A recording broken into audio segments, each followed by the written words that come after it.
Hello, everyone. Welcome to the Game Junk Podcast, episode 173, recording on Sunday, November 19th, 2023. My name is Frank. My name is Sean. And my name is Andrew. Huck is back in action, ready to go. I haven't seen you guys in a year.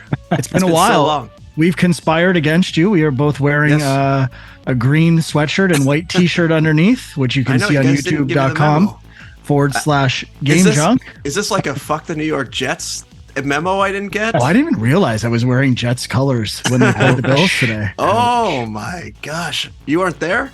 I got to start. Well, they won. I got to start wearing whatever the opposing team's colors are every game. That's the only way to go. We got a new routine. Perfect. So pleasantries aside, we're going to get down to business on the show, and we're going to talk about the new gameplay footage from the Suicide Squad Kill the Justice League. There was about a 20-minute video released by Rocksteady, part of a new series called Suicide Squad Insider, which we are all counting down the days till the next episode.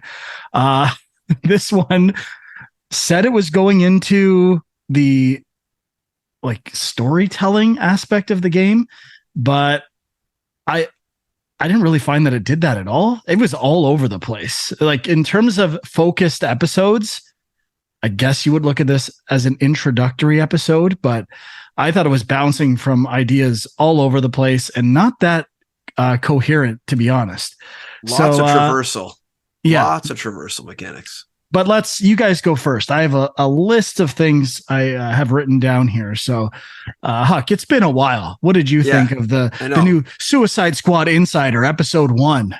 Well, I must say, I still am not really vibing with this game. Like the traversal stuff, it looks like, like a crummier Spider-Man for the Harley Quinn stuff, and then the other guy with like the speed boots and the jetpack. Okay, like I guess all that could be fun, but I still don't really know what you do in this game exactly, other than fight bad guys around the city, right? I don't think they showed any interior fights. It was just interior story cutscenes. So I don't know if you kind of go into any dungeons or anything like that. Which I think kind of makes sense from the perspective of it's co-op 4-player. You will need space for all of those players, and it's leaning in heavily to at least in this video, that it's a shooter RPG or a looter shooter kind of thing. And it's like, you can't do that in an interior. It would be too hard to kind of spread out enemies and like formations of opponents. So I feel like it has to be exteriors mostly, which is what we saw. So I don't know if that's good or bad, but it kind of makes sense. Yeah, there was some interesting moves. I think like the shark guy, whoever that guy's name is, had a couple, interesting attacks where he like is in the sky and then almost does like a torpedo bomb or something like that on a rooftop, which seemed kind of neat. But I feel like this is one of those games where I'm going to have to wait to see what other people think about it, or until it comes in at the old library and just see what it feels like. I think this is going to be one of those games where Rocksteady is going to have to prove it to me that it's worth it. I'm not buying into the story. I don't really like any of the characters. I don't know any of them except Harley Quinn. I get the whole Kill the Justice League thing, but I'm not really interested in it, to be honest. Like that premise doesn't, it's not interesting to me. Like, to me, this should be a non-story. It should be Harley Quinn and her band of dudes walk up to any of the Justice League people and it's over. Game over. 1 second in, done. Like they showed Green Lantern tying these people up in like 2 seconds. Okay, we'll just squeeze it a little tighter and it's game over. Why is this a game? I don't get it from this premise. But not really too many in-depth thoughts on my behalf. Just that I'm not that interested in this game, to be honest. And I'm interested to see how it does, what the reception is, because I love the Batman games, and obviously these guys are I think they said this is the next Arkham game to not feature Batman or something like that. So obviously they're the Arkhamverse or something. They had a term. whatever they're calling it. Yeah, they're obviously interested in keeping that open world style and expanding it. I think they said it was 2 times the size of Arkham Knight, which is I have a note right beside that. Twice the size of Gotham. So this is Metropolis, and it's twice the size of Gotham. And my note is, don't care. Yeah, exactly. Like, I don't know why. That's not a selling feature to me at all. Yeah, and I mean, like, I was trying to watch this with the lens of like Spider-Man and New York City. And when I'm swinging through New York City, it just felt so much more interesting. I don't know exactly why, but when they were swinging through this place, I just felt like it was a smattering of buildings around high and low, not really any like flow. There was also some like almost like monorail type things just kind of going through the city. I guess that's part of Metropolis probably. But where's the big Daily Bugle? They didn't even like highlight the big Daily Bugle sign. Isn't that like the big building of Metropolis? I don't remember seeing it. Daily Planet, I believe. Daily Planet, whatever it's called. Yeah. But I don't recall seeing that. Where's like a big Lex Luthor tower or something, some sort of iconic sort of landmark to root yourself in. I didn't see anything like that. It's a good point. Like, maybe if you're a huge Superman fan, there will be stuff like that, but maybe. Both New York City and Gotham City have character to them, have locations that and when you get to those locations, it's like, oh, this is cool. I don't know if Metropolis has a lot of that. I agree. It feels very wide open, kind of boring. But so this video, I can't remember how long it's been, but this game was supposed to release earlier this year. They had put out a trailer at some point, and everybody reacted really negatively to it. And then they delayed the game and just kind of went radio silent for a while. So this is the first kind of big thing. They've come back and said, okay, here's the game, because it's coming out in February, I think. And I think it does look more intriguing to me. Certainly the traversal stuff, focusing on that, I think was a good idea. Because from what I remember of the previous trailer, it just seemed like there was some boss fights, and it was like switching between characters, and it just seemed like a shooter. Like, it really didn't seem that fun to move around in the world. This, at least, I think looks fun to move around in. But I kind of agree with Huck in terms of is there going to be more sort of custom interior story-based mission stuff, or is it all just in the open world, groups of enemies scattered around? We really got to play Gotham Knights, Frank, before this comes out, because I'm interested to compare and see. I hope there's some lessons learned from that one, because obviously people seemed kind of disappointed with that one as well. But I don't know. Yeah, I guess I'll still be buying it probably day one, unless I hear horrible things. But it's an improvement from what we saw before, I would say. So I guess I don't necessarily agree with the fact that I'm not curious to see interiors. I don't care if there's interiors. I think it could be very fun as an outdoor open world game. And I think the traversal elements look amazing. I don't know how they control, but they looked like a lot of fun. As you mentioned, Spider-Man-esque for Harley Quinn. Each character had their own spin on traversal. I think Boomerang stole similar power to the Flash to kind of run up walls, which, I mean, every one of the traversal mechanisms, you could see it's been done in another game. So the part where I have questions is, how do they round out a traversal set for one particular character with what they can do? Because Spider-Man, for example, can do all of them. He can walk, he can run up walls, he can swing, he can dash through the air and do lots of different stuff. So when you're forced to just use one character, are there equivalent abilities between them? And then if that's the case, what makes each character unique? So I think that's going to be a design struggle for sure. But based on the footage, I think the traversal looks really good. Whether it works switching characters will be a different story, but I think that's going to be a lot of fun. The video started by saying storytelling and character depth are the core DNA of our game. And this, as soon as they said that, I was like, no, it isn't. Like you used an existing IP and kind of grafted on a story. What makes Rocksteady games good was the rhythm combat and like the puzzles, world traversal, doing a very tight level design. Yeah.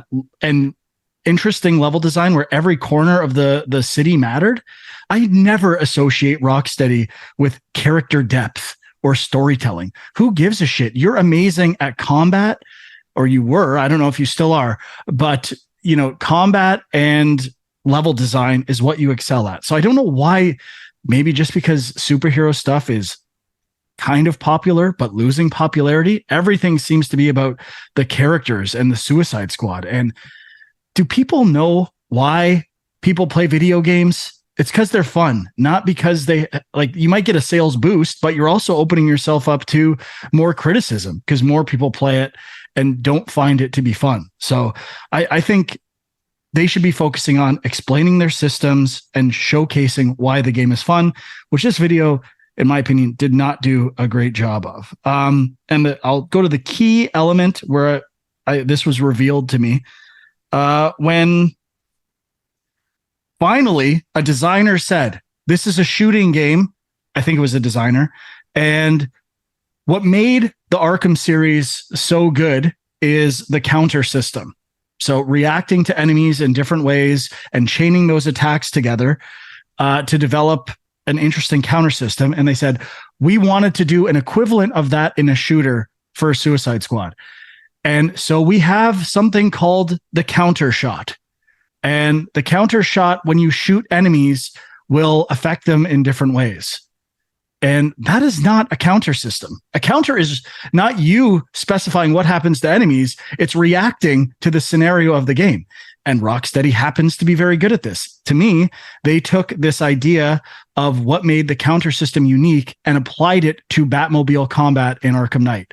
And it was this idea of dodging. It's predictable in a different way that combat's predictable. But the primary skill is accuracy and shooting versus timing and precision. So it took the same core ideas of those systems and applied it to a different structure. And it was amazing. It's one of the most underrated design elements of games in the past, decade that I can think of. And I think that series in general has kind of lost, people don't talk about it enough.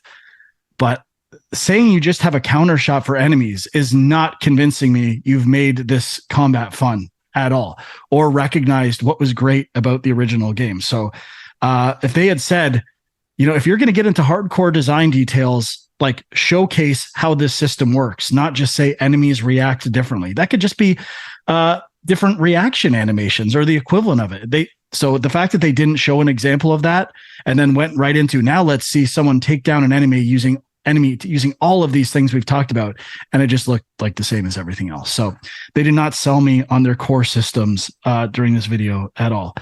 I will say the idea, although in that video, when it's like use all of it, the idea of swinging and shooting at the same time, I thought looked pretty cool. I find that would be tough to do without some slowdown mechanics or auto lock on. With 4-player co-op, slowing down time is going to be an issue for sure, which I think probably revealed itself to some degree in Gotham Knights. Almost impossible. Yeah, exactly. So I don't know. My last major concern from watching this video, they talk about you can play as a group, a story-driven game, co-op group, or you can play by yourself and swap between characters. If all of these characters are so unique and so different, I don't know how intuitive it's going to be to switch between them on the fly. If I'm used to how a certain character controls, obviously there'll be button mapping ways to like link similar systems to different characters.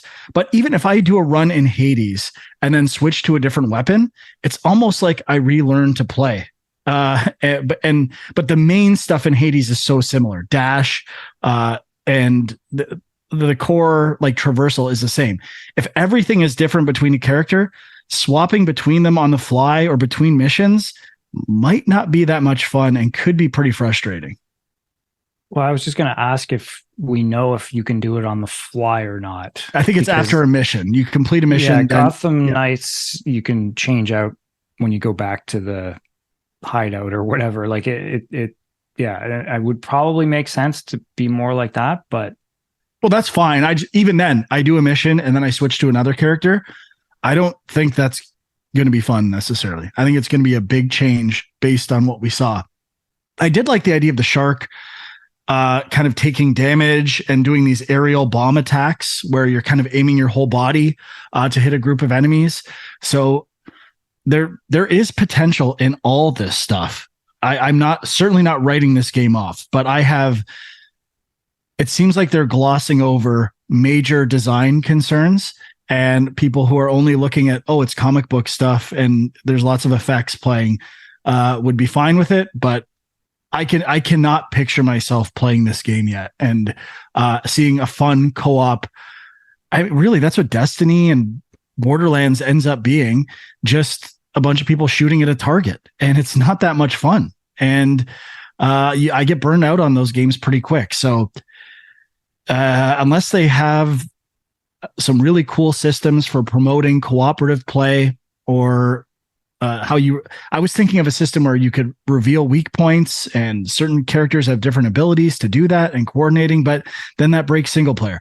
So I don't know. Multiplayer for an action game is a problem, and you should stop. Developers, stop making your great action games multiplayer. I thought we learned this lesson with God of War Ascension. Stop doing it. It's a bad idea.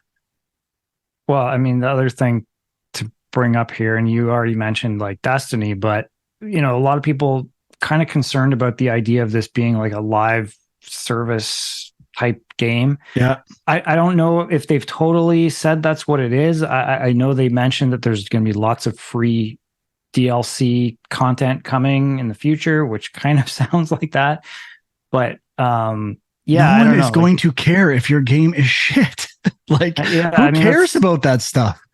It's the same with like the Avengers game, right? Like they kind of put all that stuff before just building like a cool game to start with, and it hurt them. So like the Avengers game was it was okay, but it just, I think it turned a lot of people off. So I mean, it's been 9 years, almost a decade since Arkham Knight.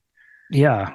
Like that's even, I don't like judging the whole, it's been in development for 7 years, it's going to be awful. But it's everything they show doesn't seem to address core design issues for the game. And I think, I'm going to buy it. I buy every fucking game. I will buy this game, but I'm very concerned. Yeah. I mean, I will say I like the idea of fighting the Justice League in the sense that it's intriguing and makes you think like, how are these guys going to pull that off? So I want to see how they do that. And I think obviously like a lot of people wanted a Justice League game, but like just how powerful those characters are, I feel like that was a challenge there to come up with enemies to fight. So I'm glad you brought that up. I forgot my one other note here about when you fight the Justice League. I assume that's going to be the bosses of the game for the most part. They better have some cool ideas, because all of those superheroes are human size, and a huge part of bosses is scale. And, presenting a huge challenge and spectacle simultaneously. And if it's just another human character dashing around that I'm trying to find, that tends to make for bad boss fights. Good boss fights tend to be limited in movement, kind of stationary and moving from different stationary positions. So, I'm sure someone like Green Lantern could use their powers to make big spectacle-y things, but the other ones I'm not so sure. And even thinking of the Scarecrow missions in the first game, where it's like this huge looming threat of Scarecrow, how are they going to infuse scale and intrigue into the game other than these big creatures roaming Metropolis, those robot spider things. I don't know. I cannot. I mean, it's maybe they will be in some of their vehicles, like maybe the Batmobile. That's will be possible. Yeah. Or something like that. But it's a good point. And or they show some of that stuff. I feel like it reminded me a bit of Deathloop, like that kind of idea of having like this list of people you got to knock off. Yeah, killing the people or the targets in Deathloop really wasn't all that thrilling. They just looked like other people. It was just that you found them that made it interesting. Like, and there might be a bit of a puzzle to finding out where they are and where they're going to be. Like the actual act of shooting them was no different, or fighting them was no more or less fun than anyone else in the game. So it's good in terms of an idea, but not as a gameplay system. Yeah. On the fight aspect, I felt like every fight they showed reminded me of just like a pop-up crime in Spider-Man. And, if the whole game was these pop-up crime things, it's going to get boring. Yeah, that's true. I'm a little concerned about that. That's why I was kind of brought up, like, are there going to be interiors? Are there going to be other things to do? It just seems like a lot of pop-up crimes and not much other context that I could pick out from what we saw anyways.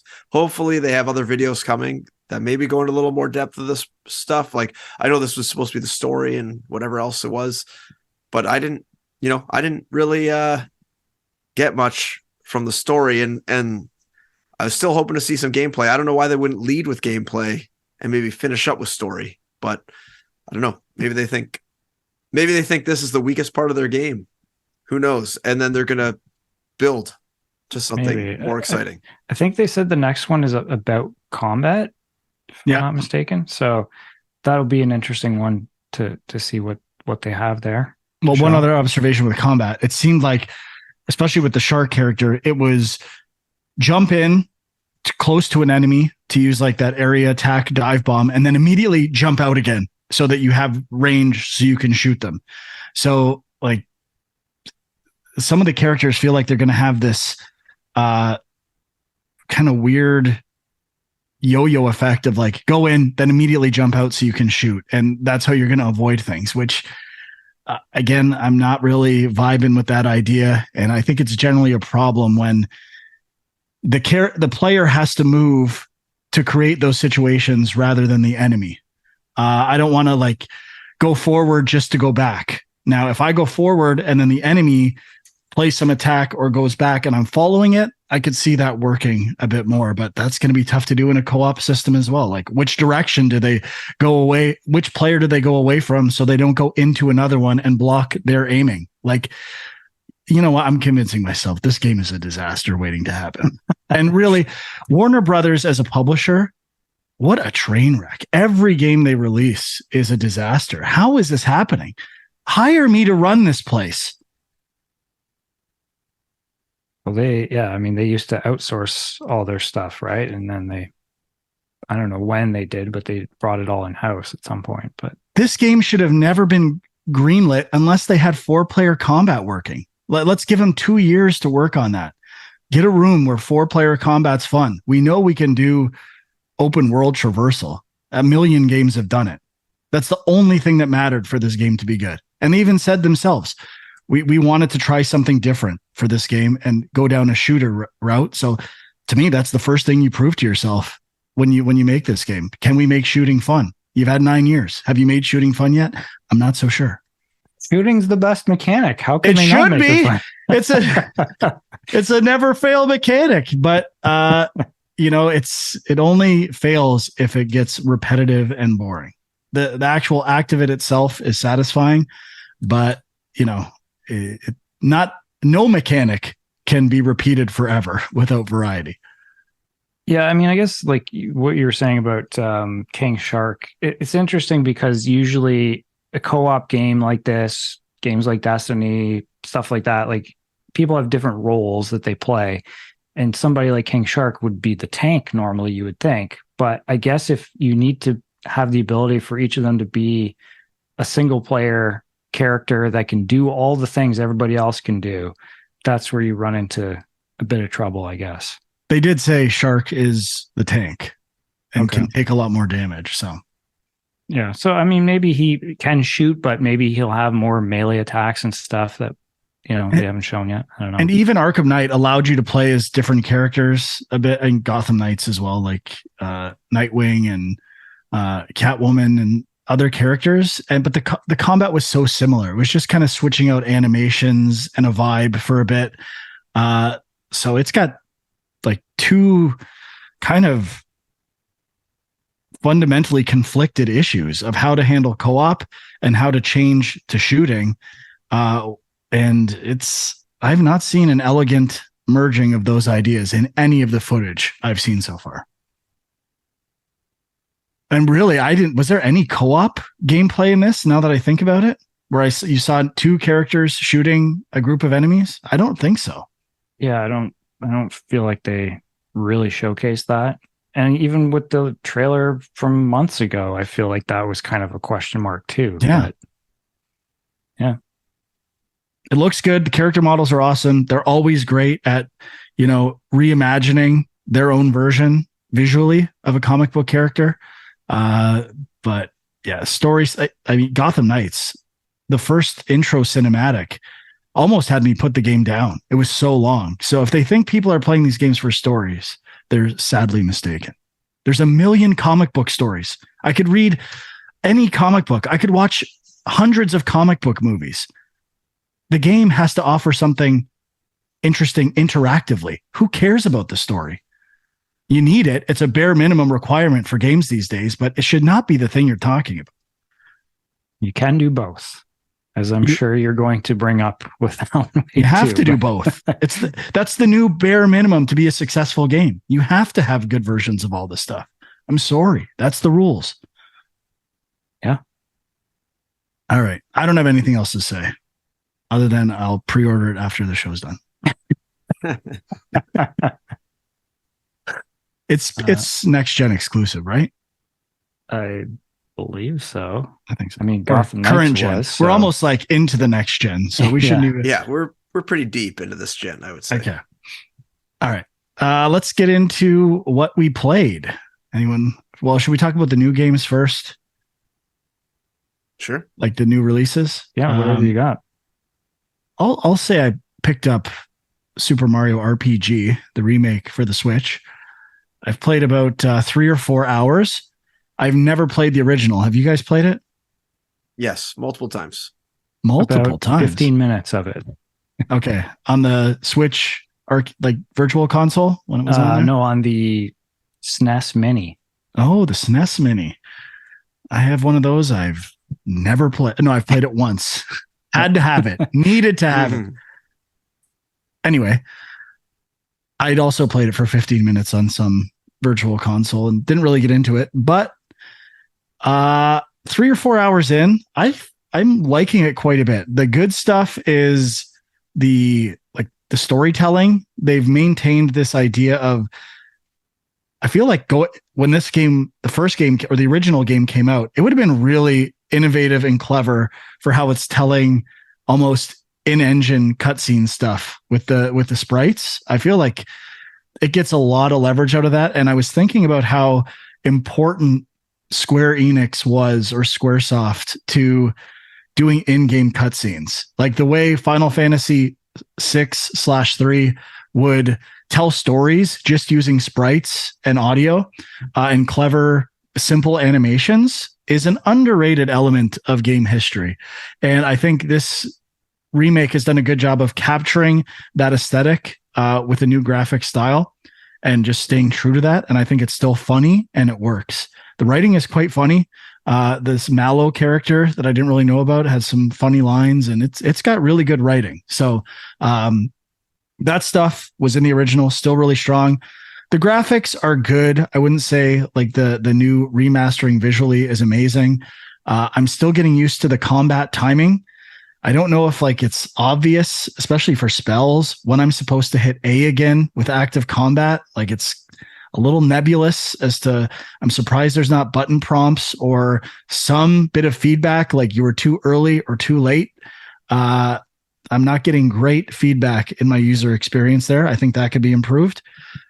Maybe that's part of, they wanted that element of the original game where it's about figuring it out as you do it rather than getting it right every time, which is fine. Not a deal breaker. The audio is strangely absent. When I started the game, there was no audio on the main menu. When these cutscenes are playing out, I'm not saying I want like a Banjo-Kazooie like noise when things are playing out, but there's not a lot of sound happening. It feels like I'm just reading, and it just feels like a lack of polish compared to stuff like Mario Wonder or even the Zelda's Link's Awakening remake. Those felt like super polished. This one seems like just a rung down on the polish level ladder if we're like comparing those games. So I'm going to stick with it a bit, although I kind of know it's not going to be on my game of the year list, and I'm like, I might just put it aside to focus on stuff I need to play for the end of the year. But it's got a lot of charm and it's pretty fun so far. Not sure if it's worth $80 though. Yeah. It's always the question with some of these remakes or remasters. Mario Wonder, Tears of the Kingdom at 90 even, like those are not like value propositions, especially when stuff like the Metroid Prime and Pikmin remasters were around 40 or 50. This one seems like a bit of a stretch. Well, you got that Super Nintendo bump, I guess. But I thought I watched a couple of videos just to try to see how they improve things. I think one was a Digital Foundry analysis of it, and it looked pretty good to me.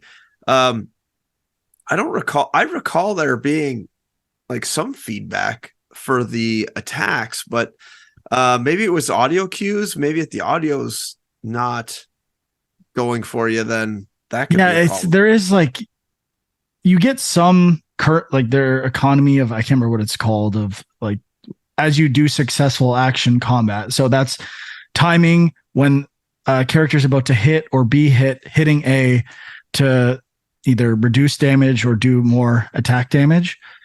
And you don't have to be perfect. You get a small boost, or your chain continues if you're not perfect. But if you do it perfectly, there's a bit of a feedback element. But for attacks and normal physical attacks, that's fine. But when it's like a lightning spell, I have no idea what counts as the time for when I'm supposed to hit it. And yeah, it might be just when it hits the enemy. I'm not sure. But it's like it's not one point. It's like a bunch of stuff. So maybe that's part of the intent of having you discover those timings for every single attack and get proficient, which I could see. That's fine. Yeah. I mean, this game did that sort of stuff first that I recall. And that was kind of the revolutionary thing that it brought. I mean, a lot of games have done it since, but it was really it kept your mind focused instead of just like randomly mashing buttons while you're playing an RPG, which was kind of a new thing and really, really fun to play at the time. So maybe that's part of it too. Like you've seen this before, maybe you've seen it done better now in other cases, because this is more of a little bit, but honestly, remake, but I don't think so, because I think we've talked about this a bit on recent shows playing old Final Fantasy Pixel remasters. I actually enjoy the simplicity of the game. Like it's fun to games have gotten too complicated in general, and to go to something simple and approachable and shorter. I'm actually liking that. And it's pretty good. Cool. Who wants to go next? Huck, it's been a while. Yeah, I mean, I don't really have anything I would consider new, unfortunately. But I don't think I mentioned it, but I beat Miles Morales while I was gone. So I checked one off. Finally, a game. I beat one, even though it's a shorter one, which was nice. I enjoyed it. I found it pretty fun. I found the ending boss quite challenging, and just a good a good addition to the Spider-Man games so far. I'm actually thought I would be maybe burnt out on Spider-Man and not want to play Spider-Man 2, but I actually am ready for it now. I want to jump into Spider-Man 2, so that's exciting. Looking forward to doing that eventually. But I am trying. I realize that, hey, it's the end of the year and I haven't played basically any games this year. So I'm focused on Jedi Survivor right now. That's my primary focus. I'm going to beat that. And then you gotta get Baldur's Gate going. No, I don't have any time for that game. There's not even that long. Not even that long, please. I mean, I'm a slow reader. It'll be way longer than any Metacritic thing says. But for Jedi Survivor, I'm about a third of the way through. Really enjoying it. I think I've heard Frank mention the level design. It's really incredible, especially the way they guide you through the path so seamlessly, and there's like alternate routes. You don't even know if there's maybe alternate routes, and then all it's not even obvious either. It's not boring. Like, it's interesting to find things, but I'm never lost when I play that game. Yeah, there was one on the desert planet. It's like Jebba or something like that, and I had actually gone down the path that was the correct path, but it actually didn't appear to be the correct path at all. The visuals were directing me down another route where there were some enemies, and I just figured, oh, there's some enemies down there. That's obviously the way I'm supposed to go. I'll explore this side path. And I actually had to backtrack a bit to go and find a treasure and, some other stuff that's there. And I just thought that was so kind of counterintuitive. Usually, they hide that stuff from you and make you go off the beaten path to find, the extra stuff. Whereas in this case, the extra stuff was right in front of you. And it's just kind of an interesting design choice, I thought, but also kind of creative. I'm enjoying the like mind control aspect. I don't think that was in the first one, right? Where you can take over an enemy and have them attack their fellow enemies. I don't think that was in the first one, from what I recall. I don't think so. But yeah. So that's kind of neat. The upgrade path has been fine for me. I've kind of just been focusing on, single lightsaber stuff and, healing, more health, all that kind of stuff.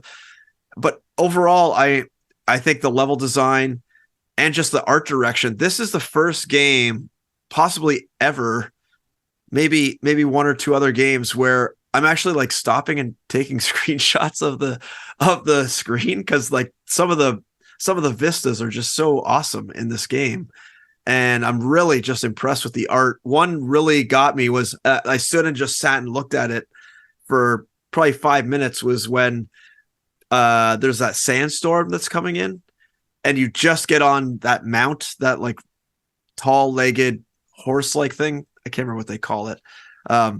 Like a camel.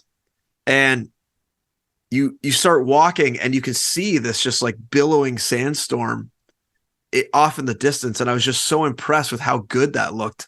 And I was trying to like analyze, like, is this a particle effect? Is this just a movie playing that they're playing in the backdrop? I was trying to like figure out how they actually made this thing look so good. And I remember having similar things when I first saw like the sky in Red Dead Redemption. And I was like, how did they make this sky look so good at night with all the stars twinkling and everything? And I just sat there for like 10 minutes looking at the sky. So that's when like the craft is just at such a high level in this game that I'm willing to just sit there and watch it. It's really, really cool, some of the stuff they've done. And the level design is really neat. The forest level is really incredible. The forest planet, I guess. I guess it's the main planet with the forest area. Getting it all confused. But yeah, really enjoying it. I don't know. It seems like the game is humongous too. I leave a planet and I only have 20% explored of these planets. I'm like, what's going on at these places? But yeah, really, really liking it. I'm gonna keep going on this one. Knock off at least one 2023 game by the end of 2023. That's my goal. I'll have one top game. Well, you're playing the right one. Yeah. Just do what I do. Like, go through your list of games you want to play, look at how long they're supposed to be, and just focus on the short ones. Yeah, I have been doing that. That's why I kind of pushed Sea of Stars to the side, because I was like, I'm nowhere near the end of this game. There's still like 20 hours left or more. So, and I really wanted to play Jedi Survivor. I think the next one I got to play is Final Fantasy 16. I really got to play that one. But I also feel obligated to play Starfield. And surprisingly, I want to try Lies of P a lot. But, I'm just not going to get there, I don't think. I got to pick and choose. Anyways, that's it for me. That's all I've been playing. Okay. Well, I don't know. I mean, got a lot of VR stuff. Been really going under the visor lately. Let's go Assassin's Creed Nexus. Yeah, so that just came out this past week. I bought it and played it as well. Cool. Very cool. Before you talk about it, Sean, I don't want to forget, because you came up with this and it's a great tip. If you have friends that play Oculus stuff, one of you buy the game and then refer it to your friend, and then you get 25% off, and then they get a 6% kickback for the store. $6 kickback. $6. Sorry, $6. Like, how do we not know about this before? We should be doing this for every game. We fucked up. Yeah, I mean, it's weird because I've seen that around for so long. Like, if you go in the Meta store and you read the comments on games, every comment is like, here's my referral code. And I'm like, what is this? This seems like some kind of scam or something. Like, but then I realized, like, yeah, no, it's just a way that they are encouraging people to buy games by having a little referral system. And it's pretty sweet. Meta is so good at buy, because I buy so much and barely play it. They send me email codes all the time. Hey, here's 40% off, or here's $20. I'm going to use it, and I'll probably never play the game. So they have their hooks into me for they know who their whales are. Oh, they yeah. know they know who to target. So yeah, for sure. But yeah, Assassin's Creed Nexus. So this is a weird one because we were talking last week about the Game Awards and that the VR nominations, how there was like a few games coming out in December, and that wasn't even including this one. I totally forgot that this was even coming out this year. Had heard nothing about it, and then it just kind of dropped. And I saw some reviews, and they were pretty positive. And I kind of just assumed this was going to be a terrible game because it just felt like slapping, a known IP on a VR game that probably wasn't going to be, I don't know. It just seemed like it was going to be like a cheap cash in. But I thought so far from what I've seen, and I've only played a couple hours, it's pretty solid. Like, it's a full AAA open world VR game. It is on the Meta Quest. It's open world? I mean, it is. I think it's. I don't think so. Well, there's side quests you can do in the city. Like, don't you go into a different mission, and then I guess I've only done the training mission, and it was just a series of rooms. No, it opens up. It's not like as big as other Assassin's Creed games, but like when you get, I think it's the next mission, you go to your sort of like top point of interest or whatever, you scan the city, and it'll be like, here's your main objective. Okay. There's all these other markers around the city of optional things that people did in this time period previously.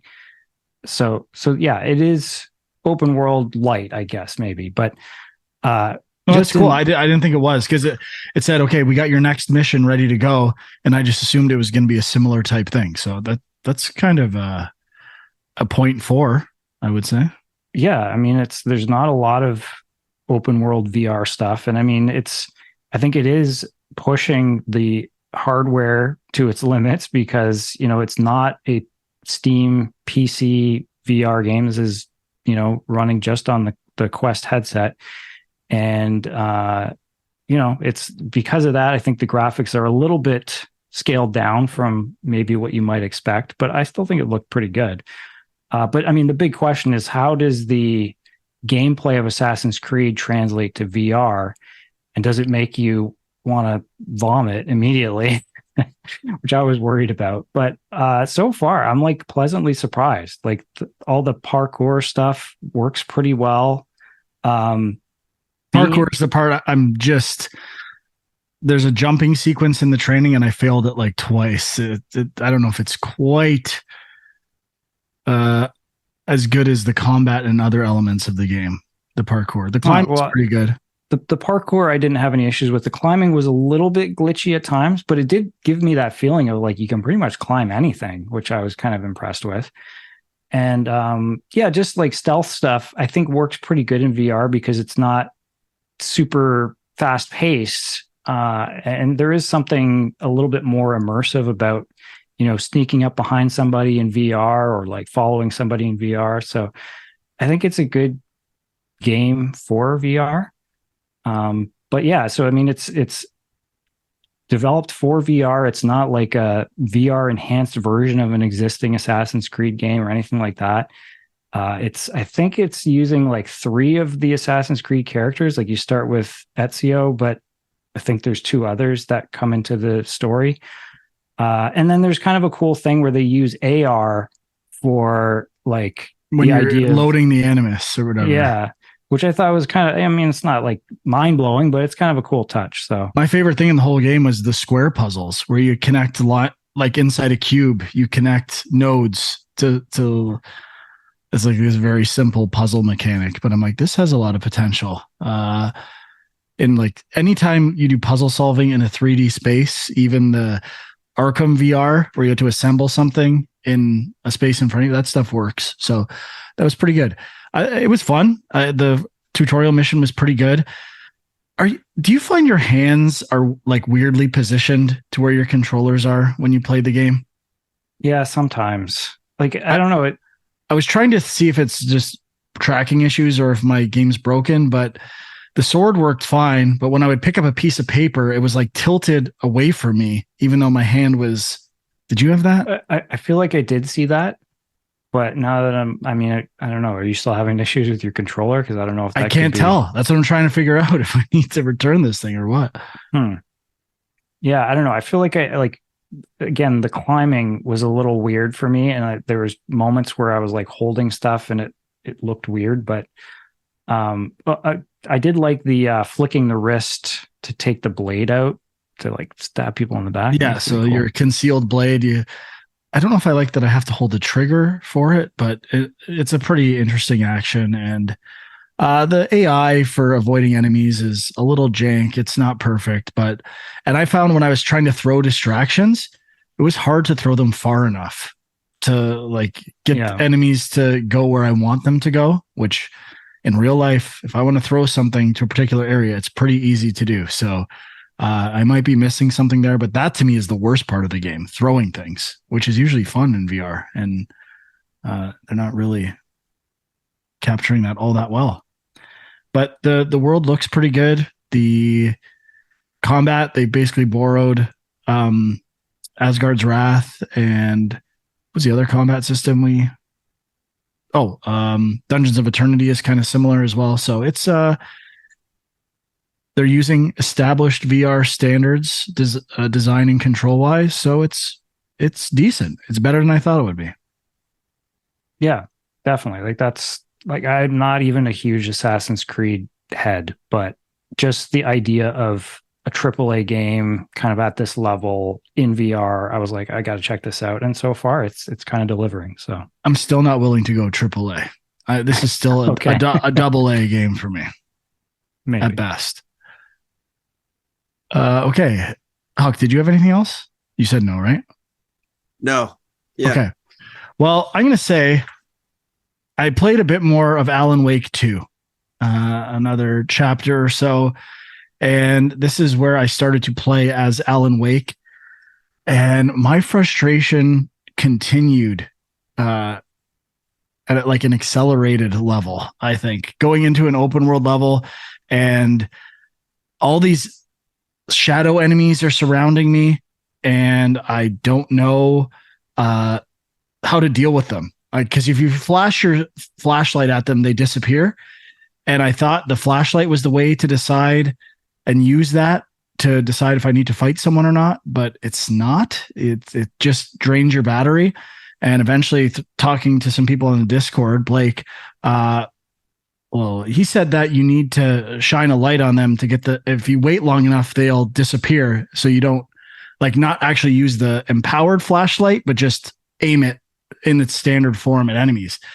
And through a little trial and error, I finally figured out that that's not the case. It's not related to that at all. It's kind of proximity based. So generally not a good sign when someone who loves the game and has played it and started it again doesn't understand how the system works after they beat it, would be my comment on game design.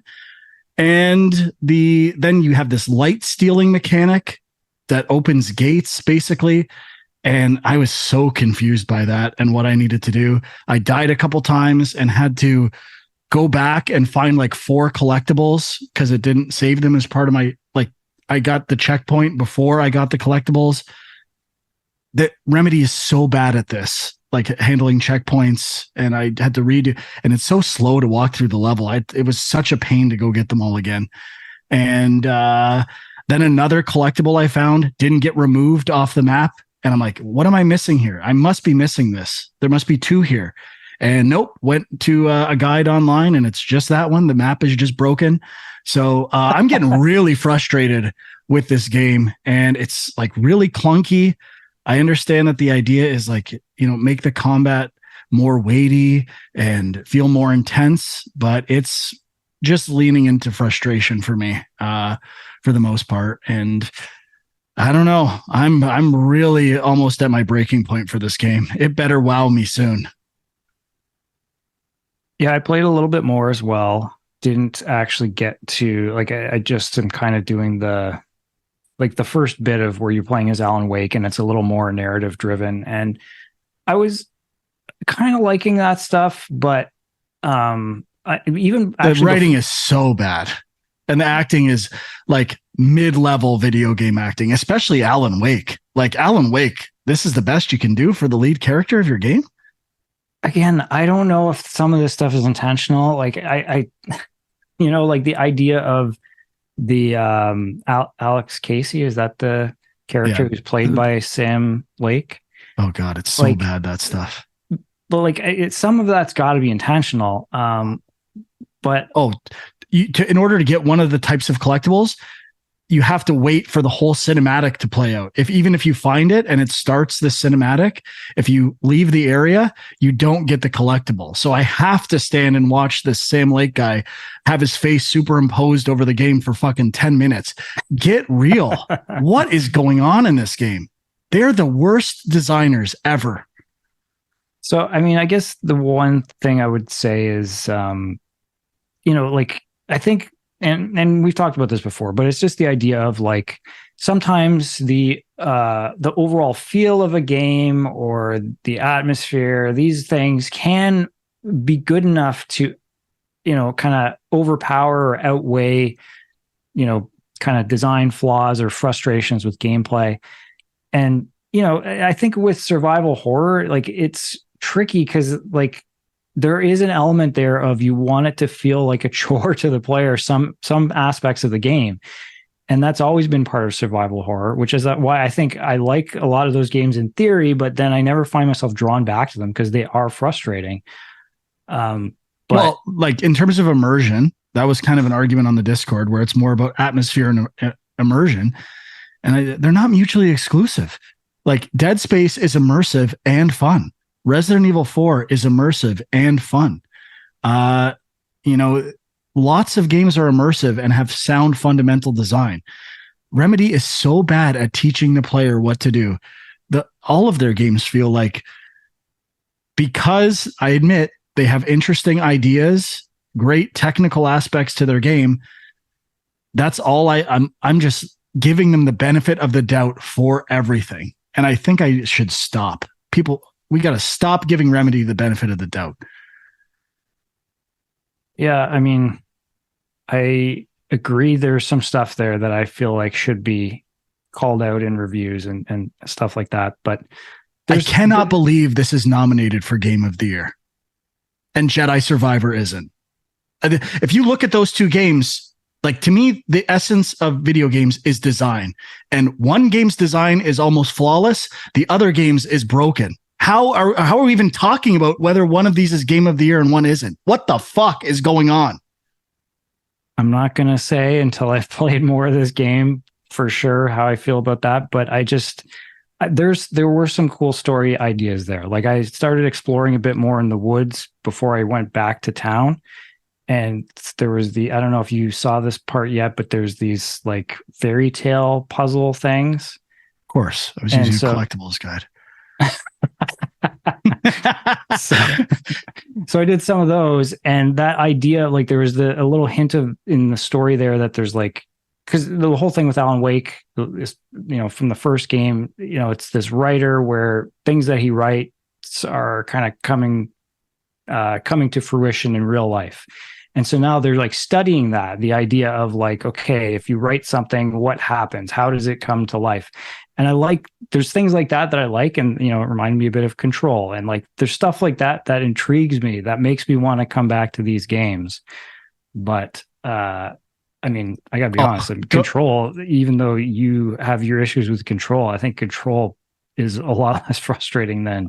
Yeah, it's more fun for sure. The mechanics. The level design is bad. Map is terrible. Writing is and acting is about the same level. So for Alan Wake, you aim your flashlight to get certain collectibles, and there's no feedback. Like you're pointing right at it, and nothing is happening. And every time I go to do something, it just doesn't work the way I expect it to work. Everything in this game is like a moment of frustration, and I don't understand how it could be that bad. Did they not play test this game? I've played every fucking video game. How is it that I have to relearn and nothing feels right in your game and your game of the year? Oh my God. Well, I'm going to lose it, dude. I'm going to lose it. I just hope they don't win Game of the Year at the Game Awards, because Frank is going to be really angry. I might be done with it. If that wins Game of the Year, I might be done. At the very least, I'm never covering the Game Awards again, ever on this show. Wow. Okay. Can I interject with some Game Awards talk that I missed out on? Sure. Oh, you missed it, dude. I know. No, I'm just kidding. I did miss it. What's up? I was just there's a few things I think you guys maybe touched on, but a few things rubbed me the wrong way. Like how there's like best action game has nothing in it that's top game, but then best action adventure game has like all the top games in it. So like why I don't understand necessarily differences in the two categories. Like, are you saying that like Armored Core 6, Dead Island 2, Ghost Runner 2, Hi-Fi Rush, and Remnant 2, there's all the best action games. Are you saying those have no adventure elements, no story elements? Like, what is now the definition of action adventure versus action? I'm pretty sure that a bunch of these games have story that you adventure through a world just like the other ones. It almost feels like action adventure is now just Game of the Year as well. Yeah, I mean, it is. Although Jedi Survivor's in there, so I don't know. Got the big snub. But then another category that obviously is kind of trivial now is Best RPG.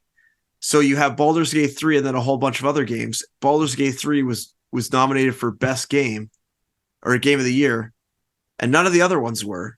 So obviously, it's the best RPG. Like, why do we even need to have this category now? If it doesn't win Best RPG, then why isn't the game that wins Best RPG not in the Game of the Year category? Like, it doesn't make any sense it does not win. I can see there's a little bit of an argument there where it's like, okay, maybe Baldur's Gate 3 is great, not just because of the RPG elements, even though fundamentally it is an RPG. Mm-hmm. And that's like, and same with the action games. Like maybe the thing that makes Hi-Fi Rush great is the action element of that game, but the other stuff isn't that great. I don't know if that really holds up, but I guess that would be the argument. Oh, I just want to add one thing kind of on Game of the Year talk. So I'm playing all these games. None of them are hooking me, right? This is a recurring theme this year. There's just like, I try every game and it's like, yeah, it's okay, I guess. And people on the Discord are saying, you don't even like games. You seem like you hate video games. Hang it up, bud. And I thought about I don't take those comments lightly. You introspectively think maybe I'm done with video games. Maybe I'm on my way out. I find a lot of things in my life I'm just like not that interested in anymore. And so I like put on Hades because Hades had like a reward for the hard game club on the PlayStation app. And I was like, yeah, I'll try to get that. I loved Hades, and Hades 2 is coming out. And I put it on and played a new game of Hades, and I had to pull myself away from it. A game that I've beaten and essentially platinumed on PC, and I fired it up and I played for an hour, and I'm like, I have to stop. I have work to do today. I can't play Hades all day. But a good game will pull you in no matter what. If you've beaten it before, you've played it in some other context, a good game is a good game. So I have confidence that there are issues with all these games that I'm saying are bad, and it made me feel better about my judgment of them. Because if a game's good, I still play the living shit out of it. I mean, hey, you go in phases sometimes too. So it's, a certain type of game is what you're in the mood for. That could also be. I just have to look at my track record. When I'm committed to a game, if a game is good, I beat it, and I beat it hard, and I platinum it, and I'm dedicated to that game. So I think that still stands, and everything else is a reflection of the quality of the games this year. Just not quite there. The other thing I noticed is that there, with the exception of like Legend of Zelda, I guess, maybe, but everything seems to have this major, like, not recency. What's recency bias? Yeah. Yeah. Like I was just scanning a list of games that came out earlier. Now, Dead Space obviously stands out as an incredible remake. I know you like Forspoken, Frank. I know most people maybe did not, but like Hogwarts Legacy is completely shut out of all of this. And I played that game the most of probably any game this year. And I think it's incredible. And it is not on any of these lists anywhere. And is it because it came out in February? Yeah, I mean, it could be a factor. I mean, it happens with the Oscars too, right? That's why people release them at the end of the year. It's fresh in your mind, and there's a whole campaign behind them. I'm surprised there isn't a best remake category yet. Remake or remaster. I mean, this year definitely they needed it. I don't know if every year there would be enough, but I have a feeling we're going that way with the games. They make money. We just got our Last of Us Part 2 remaster, which I expected that to happen along with a PC port at some point. So I don't know. I actually don't mind it either. Like, I kind of like replaying great games with updated graphics. So I think that's going to continue to sell very well. And I think there'll be more remakes next year or the year after. Yeah. Yeah. Last thing go ahead, Sean. Well, that's something a lot of people have been saying, is that a lot of the best games of the year that were nominated, they're all sequels, remakes. Like, there's not a lot of original, new IPs there. Yeah, I don't. The other thing I want to touch on is I don't like how best sports racing is just basically all racing games. I don't, except for the EA Football Club game. It's all racing games. You're telling me there's no other good sports games out there other than soccer or football? I mean, Madden, I haven't played this year's Madden. I'm sure it's probably better than Hot Wheels Unleashed 2. I don't know. People like those Hot Wheels games. They get pretty good reviews.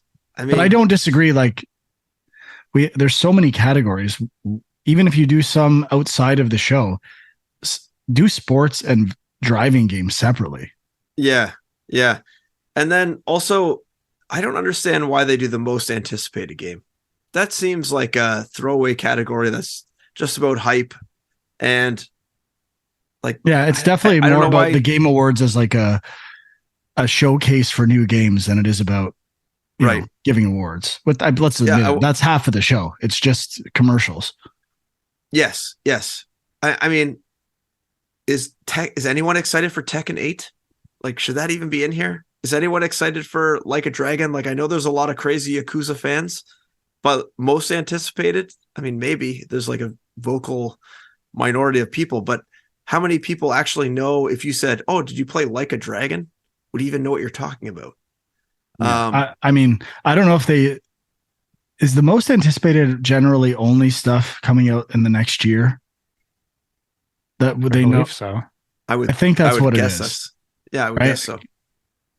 Because I think maybe they don't put stuff on that list that they don't have a release date for. Yeah, it could be. It's like, no, we know this game is coming out soon. But I don't disagree that it's a very strange list. And I just have a real, like, old man yelling at the rain. Like, why are there more esports categories than game categories? It seems ridiculous to me. Like, you can't find any other categories to praise games for.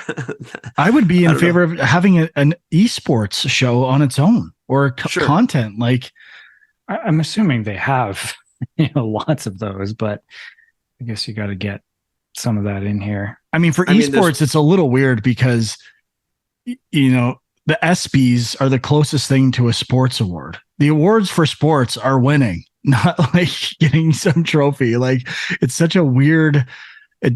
Awards do not map to sports, or otherwise. Yeah. I mean, I guess there's not that many, but still, it seems way too many that there should be.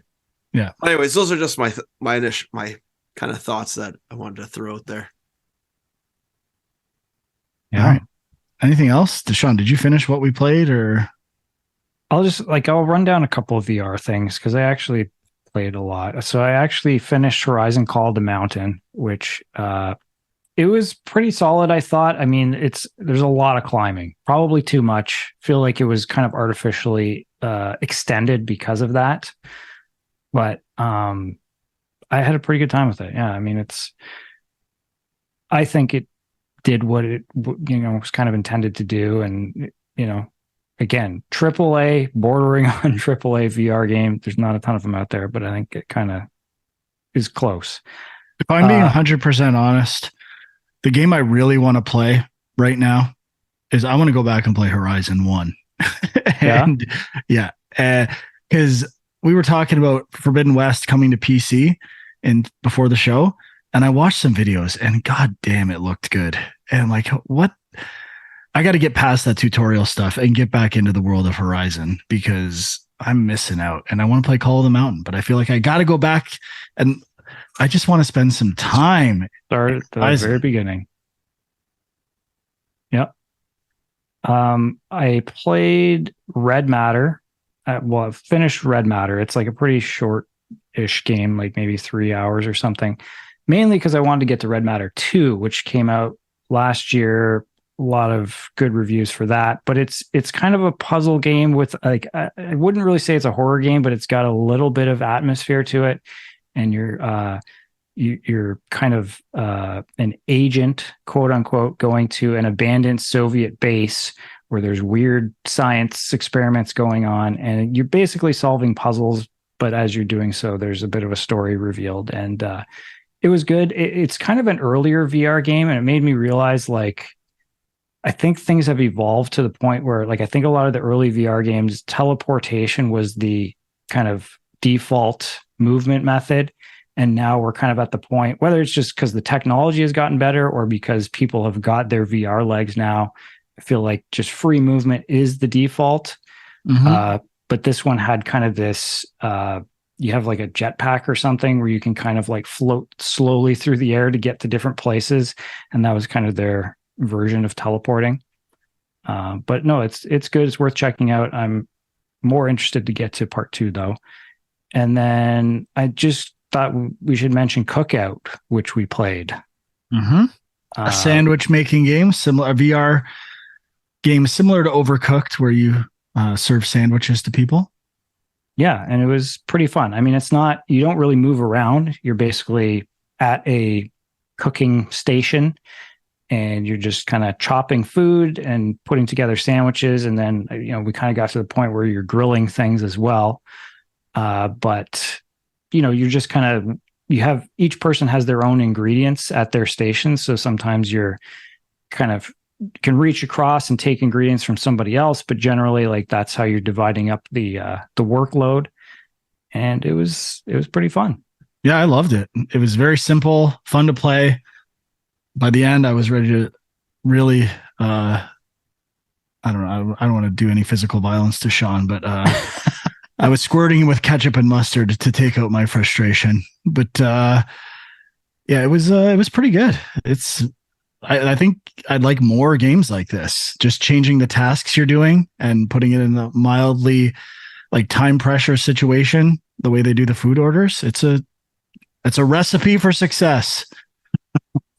Yeah, for sure. It should be very easy to take this game and turn it into other similar games.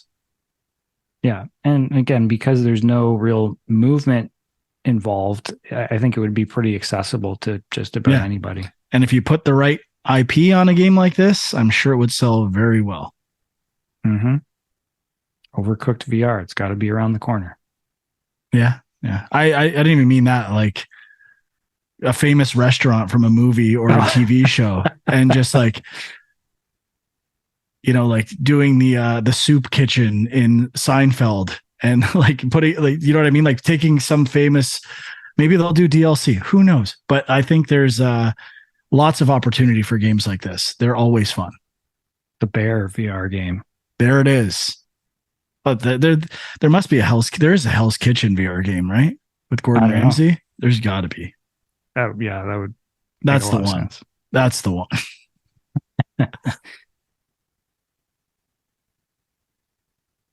All right. I think that's it for today's show. You can find the video at youtube.com/GameJunk with Discord links if you'd like to join and get in on the Alan Wake 2 discussion and defend it as I tear it apart week by week. And on Twitter, Andrew is My Angry Commute and Equilibrium Sis, and Sean is at Film Junk. So thanks for watching or listening. We'll see you next time. Bye-bye.